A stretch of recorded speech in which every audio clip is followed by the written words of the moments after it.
ഒരിക്കലും എൻ്റെ ജീവിതത്തിലുണ്ടായൊരു അനുഭവം പ്രിയപ്പെട്ടവരെ, ഒരു ധ്യാനം നടന്നുകൊണ്ടിരിക്കുക. അപ്പോൾ ധ്യാനത്തിൽ ഞാനിങ്ങനെ ധ്യാനിപ്പിച്ചു കൊണ്ടിരിക്കുമ്പോൾ അവസാന ദിവസമായി അഭിഷേക പ്രാർത്ഥനയ്ക്ക് മുമ്പായിട്ട് തൊട്ട് മുമ്പായിട്ട് ഒരു പയ്യൻ എൻ്റെ അടുത്ത് വന്ന് പറഞ്ഞു, അച്ഛാ എനിക്ക് പെട്ടെന്ന് വീട്ടിൽ പോകണം. ഞാൻ പറഞ്ഞു, എന്താ മോനെ കാരണം? ഞാൻ എൻ്റെ ഈ ആലുവ അടുത്ത് എനിക്കൊരു വിവാഹമുണ്ട്, എൻ്റെ ഒരു കൂട്ടുകാരൻ്റെ വിവാഹം. അതിന് വേണ്ടിയിട്ടാണ് ഞാൻ ധ്യാനം കൂടാൻ വന്നത്. അപ്പോൾ ധ്യാനവുമായി വിവാഹം കൂടാം. ഞാൻ പറഞ്ഞു, മോനെ 2 മണിയാകുമ്പോഴേക്കും ധ്യാനം കഴിയും, ഉച്ചതിരിഞ്ഞ് 6 മണിക്കല്ലേ കല്യാണം.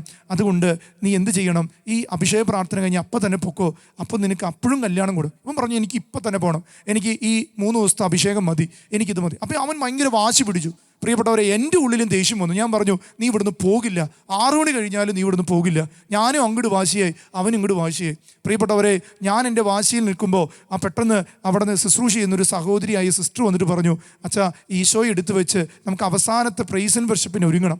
പ്രിയപ്പെട്ടവരെ, ഞാൻ വലിയ സന്തോഷത്തോടെ ഉറാലയിട്ടിട്ട് പെട്ടെന്ന് അൽത്താരെ കയറുന്നു. ഈശോയെ എടുക്കുന്ന സമയത്ത് പെട്ടെന്നൊരു സ്വരം എൻ്റെ കാതിൽ കേൾക്കാം, മോനെ ഈ ധ്യാനം നടത്തുന്നത് നീയാണോ ഞാനാണോ? അപ്പോൾ ഞാൻ ഉള്ളിൽ നിന്ന് പറഞ്ഞു, ഈശോയല്ലേ ധ്യാനം നടത്തണേ. അങ്ങനെയെങ്കിൽ ഇതല്ല ധ്യാന രീതി, ഞാനാണ് ഈ ധ്യാനം നടത്തുന്നതെങ്കിൽ ഇങ്ങനെയല്ല ചെയ്യേണ്ടത്. പെട്ടെന്ന് പ്രിയപ്പെട്ടവരെ, ഞാൻ അത്ഭുതപ്പെട്ടു. പെട്ടെന്ന് എൻ്റെ കണ്ണിൽ നിന്ന് കണ്ണീര് വരാൻ തുടങ്ങി. കാരണം ഈ സ്വരം എന്നെ അസ്വസ്ഥപ്പെടുത്താൻ തുടങ്ങി. പ്രിയപ്പെട്ടവരെ, ഞാൻ ഈശോയോട് ചോദിച്ചു, ഈശോ ഞാൻ എന്ത് ഇനി ചെയ്യേണ്ടത്? ഈശോ പറഞ്ഞു, ഈശോ ഈ എടുത്തുകൊണ്ട് ഞാൻ സക്രാരി വെക്കുമ്പോൾ ഇവൻ പുറത്തുനിന്ന് പറയുന്നത് എനിക്ക് കേൾക്കാം, ഇതെൻ്റെ അവസാന ധ്യാനോ, ഇനി ഞാൻ ധ്യാന കേന്ദ്രത്തിനും വരില്ല, ഈ അച്ഛന്മാരുടെ മുന്നിൽ വരില്ല.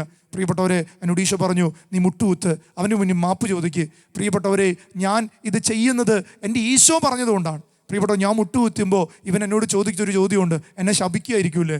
ഞാൻ പറഞ്ഞു, മോനെ ശപിക്കല്ല. ഞാൻ പറഞ്ഞു, എന്നോട് ക്ഷമിക്കണം, നീ പൊക്കോ. പെട്ടെന്ന് ആ പയ്യൻ കരയാൻ തുടങ്ങി. പ്രിയപ്പെട്ട, എനിക്ക് എന്തുകൊണ്ടാണ് അവൻ കരഞ്ഞത് എനിക്കറിയില്ല. ഇന്നും എൻ്റെ കൂട്ട് ഒരു വലങ്കൈയായിട്ട് ഇന്നും ആ പയ്യനുണ്ട്. 300 പേരെ ധ്യാനിപ്പിച്ചിട്ട് ഒരു വ്യക്തിയെയാണ് കിട്ടിയത്. അത് എൻ്റെ ക്ലാസ്സുകളുടെ പ്രാബല്യം കൊണ്ടല്ല, മറിച്ച് അവൻ്റെ മുന്നിൽ മുട്ടുകുത്താൻ ഈശോ പഠിപ്പിച്ചു. ഈശോ ചെയ്തത് ഞാനും നിങ്ങളും ചെയ്യുന്നില്ലെങ്കിൽ നമുക്കൊരു പരാജയമുണ്ട് പ്രിയപ്പെട്ടവരെ.